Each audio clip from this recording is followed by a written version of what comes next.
Welcome to super fast 15. దేశంలో నేటితో సార్వత్రిక ఎన్నికల పోలింగ్ ముగిసిన నేపథ్యంలో సాయంత్రం 6:30 తర్వాత ఎగ్జిట్ పోల్స్ విడుదలయ్యాయి. ఎగ్జిట్ పోల్స్ కోసం దేశవ్యాప్తంగా ప్రజలు ఎంతో ఉత్కంఠంగా ఎదురుచూస్తున్నారు. చివరి దశ పోలింగ్ ముగిసిన అనంతరం సాయంత్రం 6:30 తర్వాతే ఎగ్జిట్ పోల్స్ విడుదల చేయాలన్న ఈసీ నిబంధనలు ఉండగా కొద్దిసేపటి కిందట ఎగ్జిట్ పోల్స్ వెలువెత్తాయి. ఈ నేపథ్యంలో ఏపీ అసెంబ్లీ ఎన్నికల్లో ఏ పార్టీకి ఎన్ని సీట్లు అనే అంచనాలతో విడుదలైన ఎగ్జిట్ పోల్స్ ను ఓసారి పరిశీలిస్తే కేకే సర్వీస్ వారు టీడీపీ 133, వైసీపీ 13, జనసేన 21, బీజేపీ 7, ఇతరులు 0గా తెలిపారు.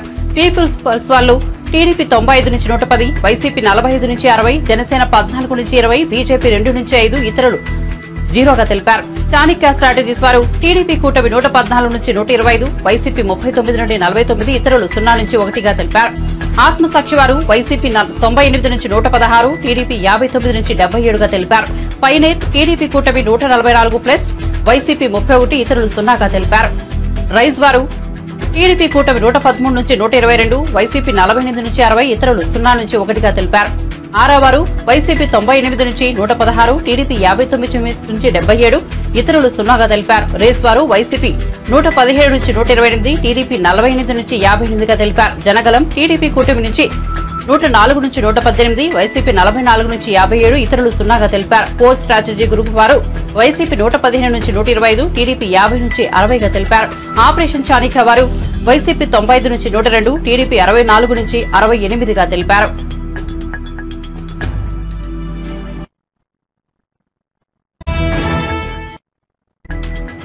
కాంగ్రెస్ 6 నుంచి 8, బీజేపీ 8 నుంచి 10 సీట్లు గెలుచుకోవచ్చునన్న ఇండియా టీవీ సిఎస్ఐఎక్స్ సర్వే కాంగ్రెస్ 8 వరకు, బీజేపీ 9 సీట్ల వరకు గెలుచుకోవచ్చునన్న తెలిపింది.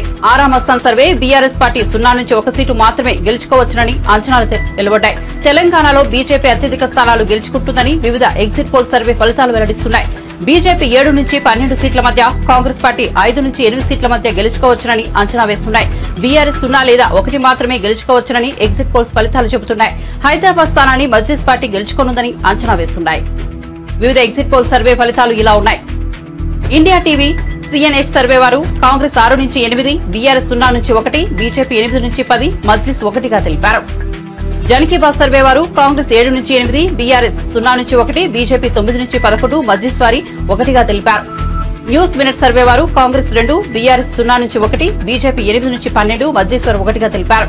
ఏబీపీ సర్వే వారు కాంగ్రెస్ 7 నుంచి 9, బీజేపీ 7 నుంచి 9, ఇతరులు 1గా తెలిపారు. ఆరామస్థాన్ సర్వే కాంగ్రెస్ 7 నుంచి 8, బీఆర్ఎస్ 0, బీజేపీ 8 నుంచి 9, మజ్లిస్ వారు 1గా తెలిపారు. న్యూస్ 18 సర్వే వారు కాంగ్రెస్ 5 నుంచి 8, బీజేపీ 7 నుంచి 10, ఇతరులు 3 నుంచి 5గా తెలిపారు. TV9 exit poll survey Congress 8, BJP 7, Majlis 1, ఇతరులు 1గా తెలిపారు. సెంట్రల్ ఫర్ పాలిటిక్స్ వారు అండ్ పాలసీ స్టడీస్ సర్వే వారు కాంగ్రెస్ 8 నుంచి 9, బీజేపీ 7 నుంచి 8, మజ్లిస్ 1, బీఆర్ఎస్ 0గా తెలిపారు.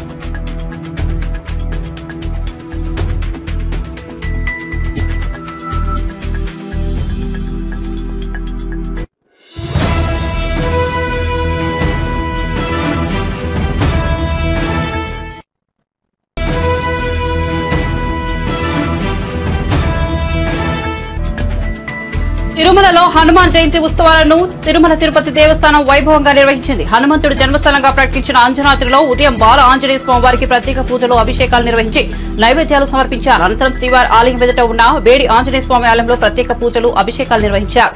జపాలి తీర్థంలోని హనుమంతుడికి అభిషేకాలు, నివేదికలు నిర్వహించారు. జపాలిలోని హనుమంతుడికి టీటీడీ తరఫున ఈవో ధర్మారెడ్డి పట్టు వస్త్రాలు సమర్పించారు. మొదటి ఘాట్లోని 7వ మైల్ రాయి వద్ద ప్రసన్న ఆంజనేయ స్వామి వారికి పూజలు చేశారు. తిరుమలలో ఈ నెల 5 వరకు హనుమాన్ జయంతి ఉత్సవాలకు టీటీడీ ఘనంగా నిర్వహించనుంది.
సందర్భంగా మొదట ఆకాశగంగా తీర్థంలో హనుమంతుని యొక్క అమ్మ అయినటువంటి అంజనీదేవి తపస్సు ఫలితంగా హనుమంతుని జన్మ ఆకాశగంగలో తిరుమలలో ఉద్భవించింది అని అందరికీ తెలిసిన విషయమే.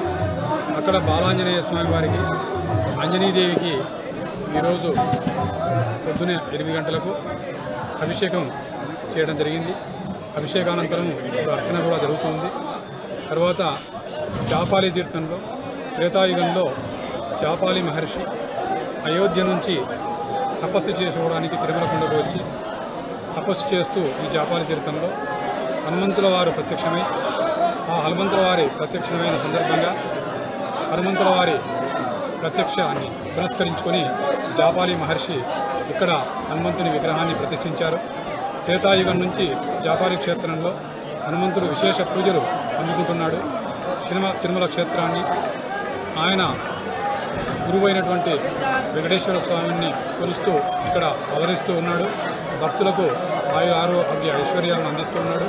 దీని తర్వాత దేడి ఆంజనేయ స్వామి దగ్గర తిరుమల అర్చకులు ఈరోజు అభిషేకం చేస్తారు. 1వ ఘాట్ రోడ్లో అంటే down ghat road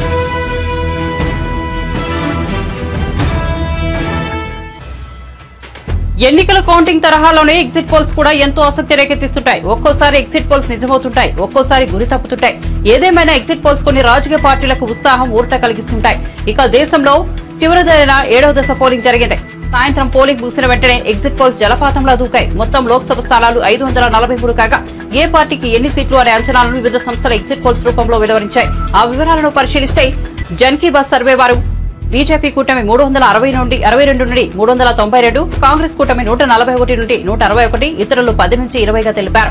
news nation వారు బీజేపీ కూటమి 340 నుండి 378, కాంగ్రెస్ కూటమి 153 నుంచి 169, ఇతరులు 21 నుంచి 23గా తెలిపారు. టైమ్స్ నౌ వారు బీజేపీ కూటమి 353 నుంచి 368, కాంగ్రెస్ కూటమి 118 నుంచి 133, ఇతరులు 43 నుంచి 48గా తెలిపారు.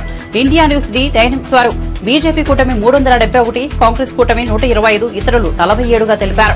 రిపబ్లిక్ పీమార్క్ వారు బీజేపీ కూటమి 359, కాంగ్రెస్ కూటమి 154, ఇతరులు 30గా తెలిపారు. రిపబ్లిక్ భారత్ మ్యాట్రిక్స్ బీజేపీ కూటమి 353 నుంచి 368, కాంగ్రెస్ కూటమి 118 నుంచి 133, ఇతరులు 43 నుంచి 48గా తెలిపారు. దైనిక్ భాస్కర్ బీజేపీ కూటమి 281 నుంచి 350, కాంగ్రెస్ కూటమి 145 నుంచి 201, ఇతరులు 33 నుంచి 49గా తెలిపారు.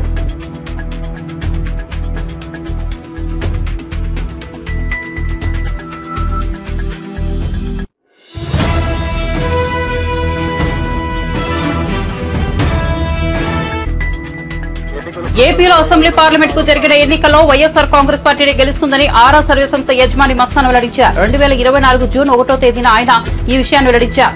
ఏపీలో హోరాహోరీగా సాగిన పోలింగ్ లో వైసీపీదే ఆధిక్యమని ఈ విషయం 22 రోజుల పరిశీలన తర్వాత అంచనాకు వచ్చినట్లు వెల్లడించారు. వైఎస్ఆర్ కాంగ్రెస్ పార్టీకి 94 నుంచి 104 సీట్లతో మళ్లీ జగన్ అధికారంలోకి వస్తున్నట్లు చెప్పారు మస్తాన్. టీడీపీ కూటమి 71 నుంచి 81 సీట్ మధ్య సీట్లను గెలుస్తుందని వెల్లడించారు ఆయన. టీడీపీ కూటమి కంటే వైఎస్ఆర్ కాంగ్రెస్ పార్టీకి అదనంగా 25 సీట్లు రాబోతున్నాయని సర్వేలో వెల్లడైనట్లు వివరించారు ఆరా మస్తాన్. ఇక పార్లమెంట్ సీట్ల విషయానికి వస్తే వైఎస్ఆర్ కాంగ్రెస్ పార్టీ 13 నుంచి 15 లోక్సభ సీట్లలో గెలుస్తుందని చెప్పిన ఆరా మస్తాన్ టీడీపీ కూటమి 10 నుంచి 12 సీట్లలో గెలవబోతోందని వివరించారు ఆయన. జనసేన పార్టీ పోటీ చేసిన 2 పార్లమెంట్ సీట్లలో ఆ పార్టీని విజయం సాధిస్తుందని వివరించారు. వైఎస్ షర్మిల ఆధ్వర్యంలో కాంగ్రెస్ పార్టీ ఓట్లను భారీ చీల్చిందని, దీనివల్ల 3 పార్లమెంట్ సీట్లను వైసీపీ కోల్పోవాల్సి వస్తుందని, ఇది ఆ పార్టీకి నష్టం చేకూర్చిందన్నారు ఆరా సర్వే మస్తాన్.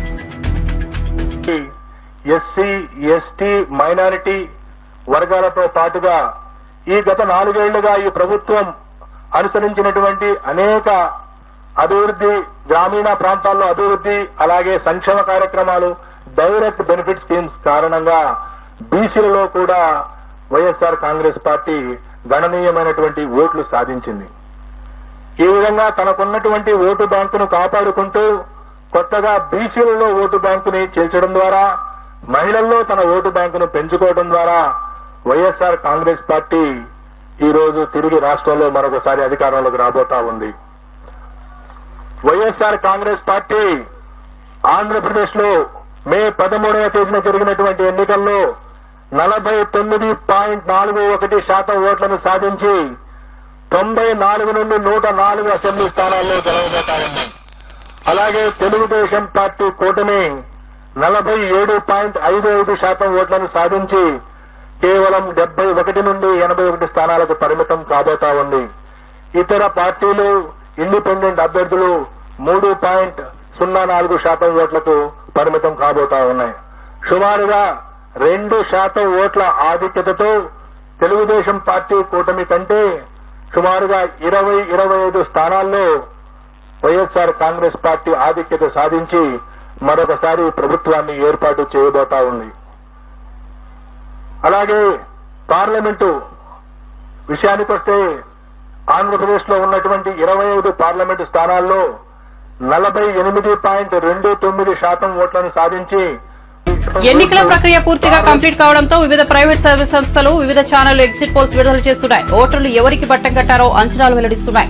దీంతో జనసేన అధినేత పవన్ కళ్యాణ్ పోటీ చేసిన పిఠాపురం అసెంబ్లీ సీటుపై తీవ్ర ఉత్కంఠ నెలకొంది. ఇక్కడ పవన్ కళ్యాణ్ గెలుస్తాడా, వైసీపీ అభ్యర్థిని వంగాగీత విజయం సాధిస్తారా అని ఓవరాల్ ఏపీ పాలిటిక్స్ లో సస్పెన్షన్ గా మారింది. ఈ క్రమంలో ప్రముఖ సర్వే సంస్థ ఆరామస్థాన్ సంస్థ పిఠాపురం అసెంబ్లీ ఎగ్జిట్ పోల్స్ ఫలితాలను వెల్లడించింది. పిఠాపురంలో జనసేన చీఫ్ పవన్ కళ్యాణ్ ఘన విజయం సాధిస్తారని పేర్కొంది. పవన్ కళ్యాణ్ తో పాటు జనసేన పోటీ చేసిన 2 పార్లమెంట్ స్థానాలు కాకినాడ, మచిలీపట్నంలోనూ ఆ పార్టీ విజయం సాధిస్తుందని అంచనా వేసింది. ఆరామస్థాన్ ఫలితాలు చూసి పవన్ కళ్యాణ్ ఫ్యాన్స్ ఖుషి అవుతున్నారు. తర్వాత జనసేన 21 స్థానాలు పొందినటువంటి జనసేన 21 అసెంబ్లీ స్థానాలు, 2 పార్లమెంట్ స్థానాల్లో వాళ్ళు పోటీ చేయడం జరిగింది. జనసేన 2 పార్లమెంటు స్థానాల్లో గెలవబోతా ఉంది. అలాగే అసెంబ్లీ స్థానాల్లో పిఠాపురం నుండి పోటీ చేసినటువంటి జనసేన పార్టీ వ్యవస్థాపక అధ్యక్షులు శ్రీ పవన్ కళ్యాణ్ గారు భారీ మెజార్టీతో గెలవబోతా ఉన్నారు. అలాగే ఆ పార్టీలో మరొక ముఖ్య నాయకుడైనటువంటి శ్రీ నాదెండ్ల మనోహర్ గారు గుంటూరు జిల్లా తెనాలి నుండి గెలవబోతా ఉన్నారు. తర్వాత తెలుగుదేశం పార్టీ విషయానికి వస్తే తెలుగుదేశం పార్టీ అధ్యక్షులు రాష్ట్ర మాజీ ముఖ్యమంత్రి నారా చంద్రబాబు నాయుడు గారు కుప్పం నియోజకవర్గం నుండి భారీ మెజార్టీతో గెలవబోతా ఉన్నారు. అలాగే వారి తనయుడు మాజీ మంత్రి శ్రీ నారా లోకేష్ మంగళగిరి నుండి గెలవబోతా ఉన్నారు. అలాగే శ్రీ నందమూరి బాలకృష్ణ గారు హిందూపురం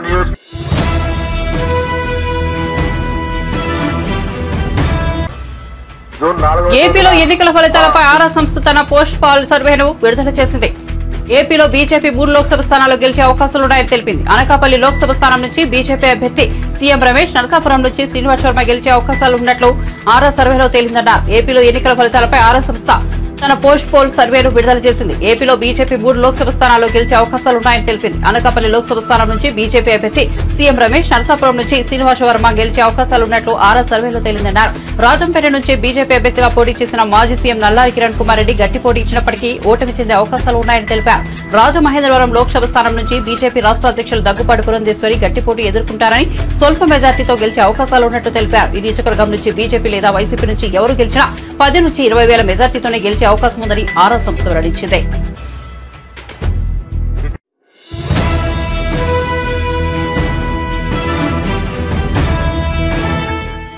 ఆంధ్రప్రదేశ్ లో కూటమి ప్రభుత్వం అధికారంలోకి రావాలని పిఠాపురంలో జనసేన అధినేత పవన్ కళ్యాణ్ అఖండ మెజార్టీతో విజయం సాధించాలని ఆ పార్టీ కార్యకర్త ప్రత్యేక పూజలు చేస్తున్నారు. జనసేన కార్యకర్త ఈశ్వర్ తిరుమల జాపాలి తీర్థానికి పొర్లుదండాలతో వెళ్లి మొక్కులు చెల్లించారు. హనుమాన్ జయంతి సందర్భంగా ఆకస్మికంగా జలాశయం మెట్టు నుండి జాపాలి తీర్థానికి పొర్లుదండాలతో వెళ్లి స్వామివారిని దర్శించుకున్నారు. హనుమాన్ జయంతి సందర్భంగా జనసేన పార్టీ అధ్యక్షులు శ్రీ పవన్ కళ్యాణ్ గారు పిఠాపురంలో భారీ మెజార్టీతో గెలవాలని ఈ పొలిదండాల కార్యక్రమం చేస్తున్నాను. ఆ జపాలి ఆంజనేయ స్వామి కృపా కటాక్షాలు ఎల్లప్పుడూ ఉండాలని, ఆరోగ్యంగా ఉండాలని, అదేవిధంగా కూటమి ప్రభుత్వం ఏర్పడాలని ఆంజనేయ స్వామిని వేడుకుంటున్నాను.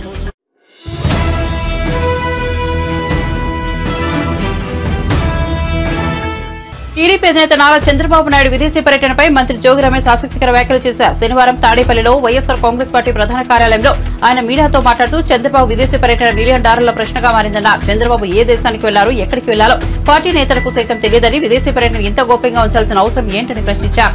ఎన్నికల్లో దోచుకున్న డబ్బులు దాచుకోవడానికి వెళ్లారు కనుకే ఇంత సీక్రెట్ గా ఉంచారని ఆరోపించారు. ఆయన విదేశీ పర్యటన. చంద్రబాబు నాయుడు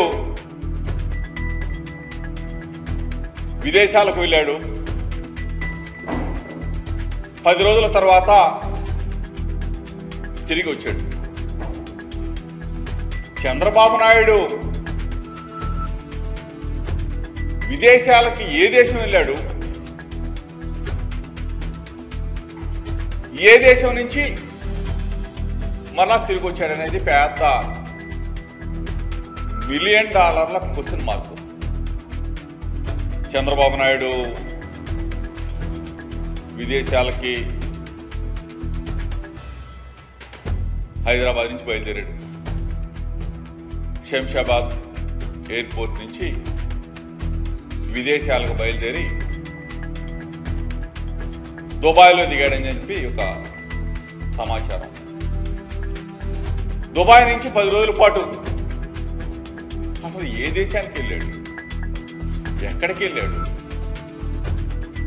ఒక పేపర్లోనేమో, ఒక ఎల్లో మీడియా పత్రికలోనేమో వైద్య పరీక్షల కోసం చంద్రబాబు నాయుడు విదేశాలకు వెళ్ళాడు.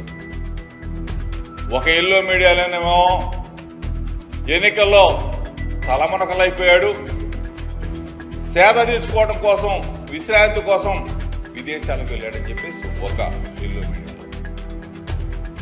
తీరా చూస్తే ఆ పేపర్లో అన్నా రాస్తారేమో చంద్రబాబు నాయుడు ఫలానా దేశంలో విశ్రాంతి తీసుకోవడానికి పోయాడు, ఫలానా దేశంలో ఉన్నాడు, ఫలానా దేశంలో వైద్య పరీక్షలు చేసుకున్నాడు, లేదా ఫలానా దేశంలో విశ్రాంతి తీసుకున్నాడని చెప్పి చేస్తే అది లేదు. సరే,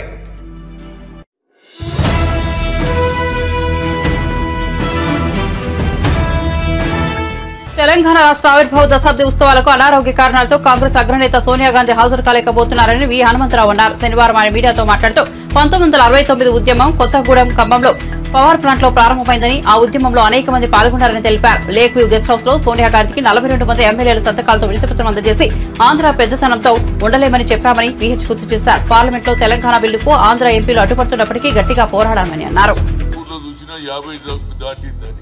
అలాంటి పరిస్థితులు రాకపోయినా ఆమె ఆశీర్వాదం తప్పనిసరిగా తెలంగాణ రాష్ట్ర కేబినెట్కు ఉంటుంది, రేవంత్కు ఉంటుంది, జనానికి ఉంటుంది.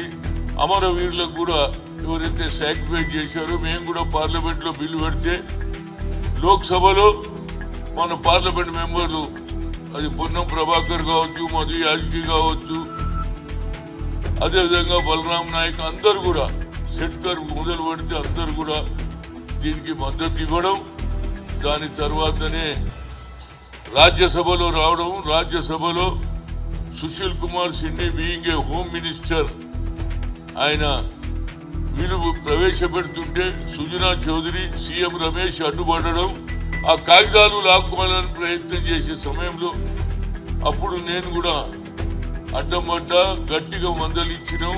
ఆ బిల్లు సోనియా గాంధీ నాకు బయట లాబీలో కేశవరావు, అదేవిధంగా కేసీఆర్ ఇద్దరు కూడా లాబీలో హనుమంతన గట్టిగా కొట్లాడంటే, నువ్వు చెప్పినందుకు కాదురా బాబు, మా నాయకురాలు చెప్పింది, మేము తప్పక పాస్ చేపిస్తామన్నాం, చేయించినాం. దానివల్లనే ఇవాళ తెలంగాణ వచ్చిందని చెప్తూ తప్పనిసరిగా రేపు జరిగే ఈ తెలంగాణ అభివృద్ధిని పెద్ద ఎత్తున చేస్తున్నారు. దీనికి కళాకారులు, అదేవిధంగా ట్యాంక్ రోడ్ మీద చేస్తున్నారు. అందరూ కూడా పెద్ద ఎత్తున ఇది ఒక పండుగ.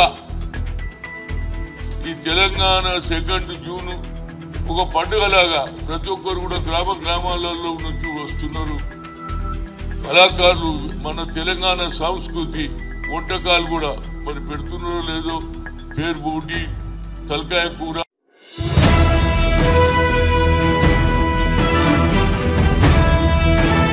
విశాఖ భూముల వ్యవహారంలో సీఎస్ జవహర్ రెడ్డి పేరు వినిపిస్తున్న నేపథ్యంలో టీడీపీ పొలిట్ బ్యూరో సభ్యుడు వర్లరామయ్య మీడియా సమావేశం ఏర్పాటు చేసి తీవ్రస్థాయిలో ధ్వజమెత్తారు. అధికారం అడ్డగా పేదల భూములు కొట్టేసేందుకు వైసీపీ పథక రచన చేసిందని, ఇందులో సీఎస్ జవహర్ రెడ్డి కీలక పాత్రధారిని ఆరోపించారు. 200 ఎకరాలను సీఎస్ ఆయన తనయుడు, అతడి బినామీలు కొట్టేశారని జనసేన నేత మూర్తి యాదవ్ ఆరోపణలు చేస్తే తమ తప్పు లేదని నిరూపించుకోకుండా మూర్తి యాదవ్ పై బెదిరింపులకు పాల్పడడం ఏంటని వర్లరామయ్య మండిపడ్డారు. దాదాపు 2000 కోట్ల విలువైన ఈ భూదందాపై గవర్నర్ జోక్యం చేసుకోవాలని, పూర్తిస్థాయి విచారణకు ఆదేశించాలని విజ్ఞప్తి చేశారు. సీఎస్ గా జవహర్ రెడ్డి కొనసాగితే మూర్తి యాదవ్ ప్రాణాలకు ముప్పు ఉందని వల్లరామయ్య ఆందోళన వ్యక్తం చేశారు. రూపాయల ఖరీదయ్యే భూమిని ఆయన కుమారుడు, లేకపోతే ఆయన కుమారుడి పేరు మీద, లేకపోతే ఆయన బినామీలో కొట్టేశారు. నా దగ్గర ఆధారాలు ఉన్నాయని చెప్పి ఒక బాధ్యత కలిగిన రాజకీయ నాయకుడు విశాఖపట్నం నుంచి మాట్లాడుతున్నాడు. నేను ఈ సందర్భంగా కొన్ని ప్రశ్నలు పాలనా యంత్రాంగానికి వేస్తూ ఉన్నా. నేను అదే మూర్తి యాదవ్ అనే ఒక కార్పొరేటర్ కావచ్చు, లేకుంటే జనసేన పార్టీ నుంచి ఒక నాయకుడు కావచ్చు, అతను ఆరోపణలు చేస్తే వేరే అధికారి మీద పాలనా యంత్రాంగం చూస్తూ ఊరుకుంటుందా? యాంటీ కరప్షన్ బ్యూరో చూస్తూ ఊరుకుంటుందా? పై స్థాయి అధికారులు చూస్తూ ఊరుకుంటారా? ఒక తహసీల్దార్ మీద వచ్చిందండి ఇదే allegation. What that district collector will do? Immediately will order for an enquiry. ఏమై తహసీల్దార్, నువ్వు 600 ఎకరాలు 800 ఎకరాలు కొట్టేసావట, 2000 కోట్ల రూపాయల భూమి కొట్టేసావట, వాట్ ఇస్ దిస్ నాన్ సెన్స్? నీ ఎంక్వైరీ వేస్తున్నాను నీ మీద. అక్కడ ఎంక్వైరీ ఆఫీసర్ ముందు అటెండ్ అయ్యి నీ నిర్దోషిత్వాన్ని నిరూపించుకో.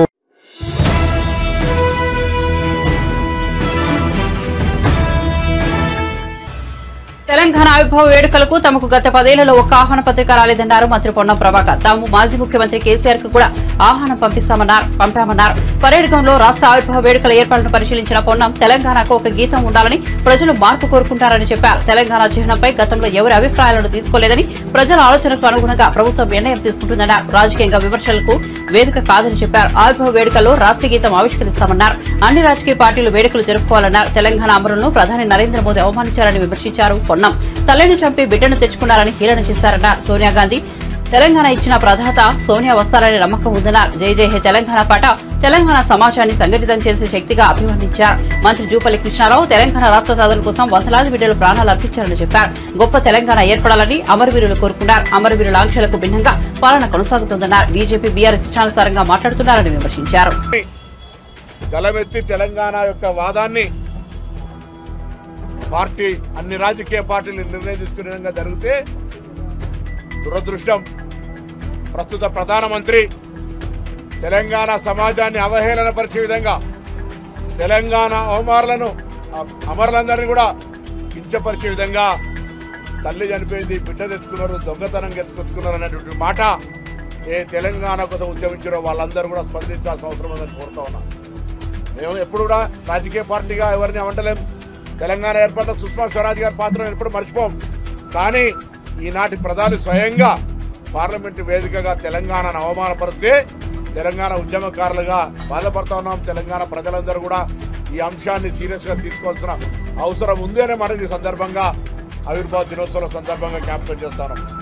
మరి ఏది ఏమైనా రాబోయే కాలంలో తెలంగాణ మరింత అన్ని రకాలుగా ప్రజాస్వామికంగా, అసలు తెలంగాణ పోరాటము, నినాదము, ఉద్యమమే ఆత్మగౌరవానికి సంబంధించి, అటు ఆత్మగౌరవం లేకుండా ఉండే పరిస్థితుల నుంచి ఆత్మగౌరవంగా, సెల్ఫ్ రెస్పెక్ట్గా ఉండేటువంటి విధంగా మనందరం.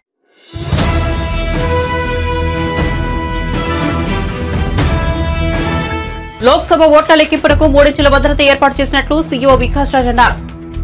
బీఆర్కే భవన్ లో మీడియాతో మాట్లాడుతూ మధ్యాహ్నం 3 గంటల లోపు ఫలితాలు వెలువడతాయని చెప్పారు. చేవెళ్ల, మల్కాజ్గిరిలో 2 కౌంటింగ్ కేంద్రాలను ఏర్పాటు చేసినట్టు చెప్పారు. లెక్కింపు కేంద్రాల్లోకి మొబైల్ ఫోన్లు, ఎలక్ట్రానిక్ డివైస్ అనుమతించబోమని చెప్పారు. కౌంటింగ్ హాల్ నుంచి 100 మీటర్ల వరకు ఎవరికి అనుమతి ఉండదని పేర్కొన్నారు. లెక్కింపు హాల్ మొత్తం సీసీటీవీ పర్యవేక్షణలో ఉంటుందని అన్నారు. స్ట్రాంగ్ రూమ్ నుంచి కౌంటింగ్ హాల్ వరకు ప్రత్యేకమైన దానిలో సీసీటీవీ మానిటరింగ్ ఉంటుందని అన్నారు. చొప్పదండి, యాకుల్పుర, దేవరకొండలో అత్యధికంగా 24 రౌండ్లలో ఓట్లను లెక్కిస్తారని చెప్పారు. ఆర్బూర్, భద్రాచలం, అశ్వారావుపేటలో 13 రౌండ్లలో ఓట్ల లెక్కింపు ఉంటుందని చెప్పారు. 276 టేబుల్స్ పెట్టడం జరిగింది.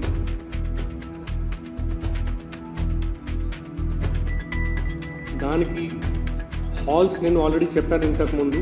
ప్రతి పార్లమెంట్ కాన్స్టిట్యుయెన్సీకి అట్లీస్ట్ 2 ప్లేస్లో 2 కౌంటింగ్ హాల్స్ పోస్టల్ బ్యాలెట్ కోసం ఉంటాయి. ఈ హాల్స్ లోపల టోటల్ అంతా కలిపి 276 టేబుల్స్ ఉంటాయి.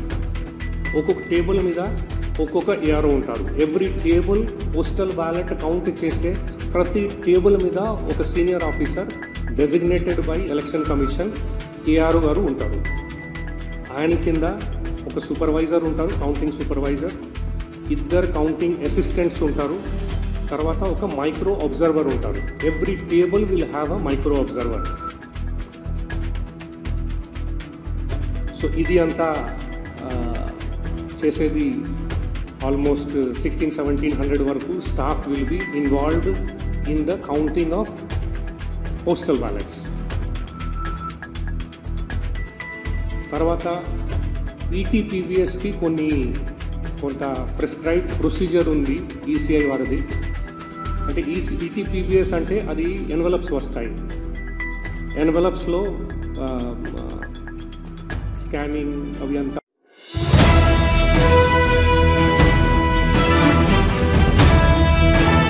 కౌంటింగ్ సిబ్బందికి మే 26 నాటికి శిక్షణ పూర్తయిందని జీహెచ్ఎంసీ కమిషనర్ రొనాల్డ్ రాస్ అన్నారు.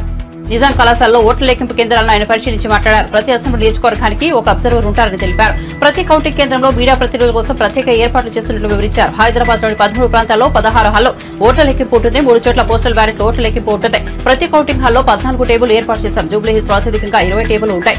యాకుల్పురాలో అత్యధికంగా 24 రౌండ్లలో ఓట్ల లెక్కింపు ఉంటుంది. చార్బార్ నియోజకవర్గంలో 15 రౌండ్లలో కంటోన్మెంట్ ఉప ఎన్నిక ఓట్ల లెక్కింపు 15 రౌండ్లలో జరుగుతుంది. ప్రతి రౌండ్కు 30 నిమిషాల సమయం పడుతుంది. ప్రతి అసెంబ్లీ సెగ్మెంట్ లో 5 వీవీప్యాట్ల స్లిప్పులు లెక్కిస్తామని రొనాల్డ్ రాస్ తెలిపారు. ప్రతి టేబుల్లో కూడా మీరు చూసుకుంటే కౌంటింగ్ సూపర్వైజర్ అని ఒకరు ఉంటారు, గెజెటెడ్ ఆఫీసర్, కౌంటింగ్ అసిస్టెంట్ అని ఒకరు ఉంటారు, గెజెటెడ్ ఆఫీసర్, మరియు మనకు మైక్రో అబ్జర్వర్ అని ఒక కేంద్ర డిపార్ట్మెంట్ నుంచి కూడా ఒకరిని అక్కడ పెట్టడం జరుగుతుంది. ఇది కాకుండా మనకు అబ్జర్వర్ టేబుల్ మీద కూడా ఒక 2 micro observers government of India employees కూర్చుంటారు. ప్రతి రౌండ్ పూర్తి కాగానే దాంట్ నుంచి ఒక 2 మెషిన్స్ని ర్యాండమ్గా అబ్జర్వర్ గారు సెలెక్ట్ చేస్తూ మళ్ళీ దాన్ని రీకౌంట్ కూడా చేయిస్తారు. సో జస్ట్ ఎన్షోర్ మన కౌంటింగ్ ప్రక్రియ కరెక్ట్గా జరిగిందా లేదా అనే ఉద్దేశంతో ఇవి జరుగుతాయి. మన కౌంటింగ్కు మన కంట్రోల్ యూనిట్ అని ఏం బాక్స్ చెప్తున్నామో ఆ బాక్స్ మాత్రమే లోపలికి వస్తాయి. ఆ బాక్స్లోనే కౌంటింగ్ రిజల్ట్ బటన్ కూడా ఉంటుంది. సో ప్రతి టేబుల్ కూడా మనం పొలిటికల్ పార్టీస్ తరఫు క్యాండిడేట్స్ తరఫు నుంచి కౌంటింగ్ ఏజెంట్స్ని అనుమతిస్తాము. ఆ కౌంటింగ్ ఏజెంట్ ప్రతి మెషిన్లో ఏమేమి ఓటు పోల్ అయినది కూడా వాళ్ళు చూసుకోవచ్చు. వాళ్ళు మళ్ళీ దాన్ని నోట్ కూడా చేసుకోవచ్చు. అలాగే ఇక్కడ పోస్టల్ బ్యాలెట్ కూడా సెపరేట్గా వాళ్ళు కౌంటింగ్ ఏజెంట్ పెట్టుకుని చేసుకోవడానికి కూడా మేము వెసులుబాటు కల్పించాము. అలాగే ఈ హాల్లో మన క్యాండిడేట్ కానీ వాళ్ళ ఎలక్షన్ ఏజెంట్ కానీ మళ్ళీ ఏఆర్ఓ టేబుల్ మీద ఏమైనా కౌంటింగ్ ప్రక్రియ జరిగితే దాని మీద చూడడానికి కూడా మన ఎలక్షన్ మన పొలిటికల్ పార్టీ వాళ్ళకు క్యాండిడేట్స్ కూడా అనుమతి ఇవ్వడం జరుగుతుంది. సో అన్ని రంగాల్లో కూడా we are prepared for the purpose of counting. 4వ తారీఖు ఈ కౌంటింగ్ ప్రక్రియ అనేది చాలా సాఫీగా పీస్ఫుల్గా చేయడానికి.